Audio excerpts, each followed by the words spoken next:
आहे ती शिवा इथे फेरा मारत होती म्हणून तिला विचारायला आलो. हो काय आपल्याला खूप काम आहेत. लग्न आहे माझं आज, बरीच तयारी करायची आहे. सुचल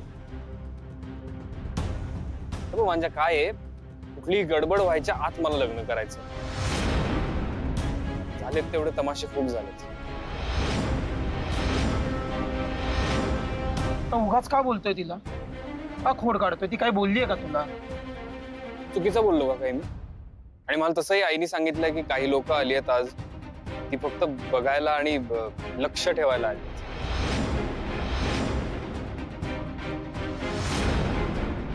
अशी गप्प राहा, उगाच लहान मुलासारखा वागू नको. ठीक आहे. अरे मांजा, बरोबर बोलतोय तो.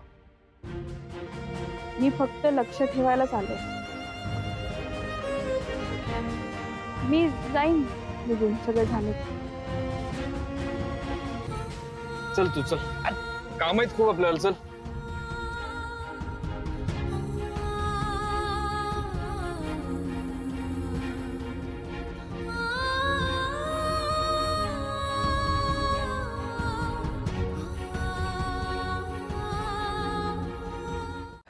ते बाकी काय पण बोला, एक गोष्ट खरंच भारी झाली. कुठली?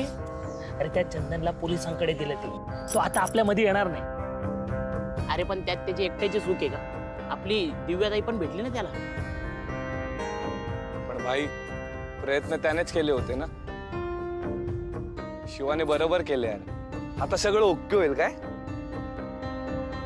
पण मला एकच कळत नाही, पण हे सगळं होतंय कशासाठी हेच कळत नाही मला. हो ना यार, काय स्वप्न बघितली होती यार. आशू आणि शिवाचं लग्न होईल, शिवाला आयुष्यात पहिल्यांदा तिच्या मनासारखं काहीतरी मिळेल. पण सगळ्या स्वप्नावर पाणी. खरं तर या ठिकाणी ना शिवा आणि आसूचं लग्न व्हायला पाहिजे होतं, पण तिथं दिव्याताईचं होतंय. नाहीतर काय. आणि आपली शिवा काय करते, लग्नात अडथळा येऊ नये म्हणून लक्ष देऊन बसले. अरे ती एवढं सगळ्यांसाठी करते, पण देव तिच्या मनासारखं का करत नाहीये? देवाचं माहित नाही, पण शिवा आपल्यासाठी सगळं काही आहे. मग आता पण आपण तिचं स्वप्न पूर्ण करू शकतो.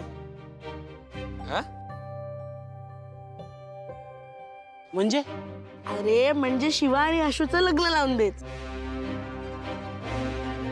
तू येडा आहे का रे? अरे आता थोड्या वेळात आशू आणि दिव्याचं लग्न होणार आहे, ते कसं मोडणार आहे आपण? काही काय हळू बोल ना जरा. त्यात कठीण काय एवढं? अरे पण ते करणार कसं? हे बघ, सोपं आहे. आपण त्या दोघांचं लग्न लागायच्या आधी ना आशू आणि शिवाला कुठेतरी घेऊन जायचं आणि तिकडे त्यांचं लग्न लावायचं. पिक्चर आहे काय? अरे पण हे खरं झालं ना तो खूप भारी होईल यार. आपली शिवा आयुष्यभर खुश राहील. हा, ए तुला भूक लागले का? जा मागे स्टार्टर चालू झाले, जा खाऊन घे जा. काय पण बडबडतोय. आणि तुला वाटतं का शिवाय आपल्याला करू देत? आणि समज तिने जर आपल्याला करू दिलं तर ती काय करेल, इकडे दिव्याला आणेल आणि आशू सोबत लग्न लावून देईल. कारण का तिने ते सगळं ठरवलं. विसरला काय? काय रे? आणि हा, तिने आपल्याला सांगून ठेवलंय उगाच शहाणपणा करायला नको. हो हो. मी आपलं मला नुसतं आपलं हे नको करू ते नको करू. तुम्हाला वाटतं का शिवाला त्रास व्हावा म्हणून? ए भाई, तिला ना आता आपण फुल सपोर्ट केला पाहिजे. आपण तिच्या बाजूने उभं राहिलं पाहिजे. हे आपण सांग रे याला. बरोबर बोलतोय तो. हे बघा, उगाच काही करायला नको, नाही तर कशात तरी अडकू आपण. हा, आणि त्या गुंडाला शिवाने जेलमध्ये टाकलं ना, तसं आपल्याला पण टाकेल. जायचं जेलमध्ये?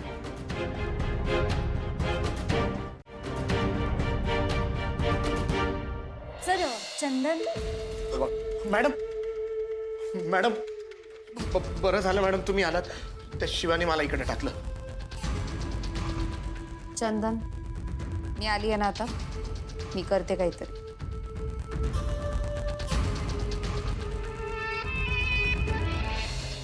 सर प्लीज याला सोडा. म्हणजे ह्याने जर काही चूक केली असेल तर त्याची जबाबदारी मी घेते. म्हणजे आम्ही घेतो ना जबाबदारी त्याची. पण आता प्लीज त्याला सोडा, प्लीज. मॅडम, पुराव्यासहित आत टाकलाय त्याला. असा सोडू शकणार नाही मी त्याला. प्रिया,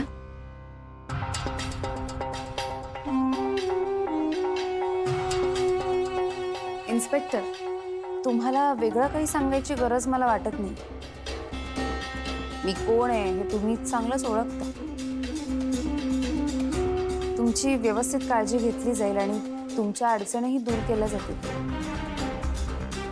नाही म्हणजे या खुर्चीत बसून तुमच्या अडचणी वाढतच जातात दर महिन्याला, हे माहिती आहे मला. पण मी एका मिनिटात हे सगळं सॉल्व्ह करू शकते. काय मॅडम, मस्करी करताय काय? मॅडम, मॅटर मोठा आहे, त्याला आम्ही असं नाही सोडू शकत.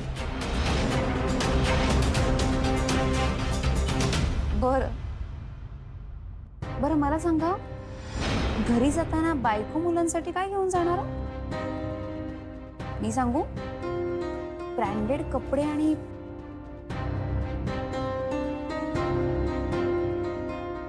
हे पॅकेट घेऊन गेलात तर खुश होतील घरचे.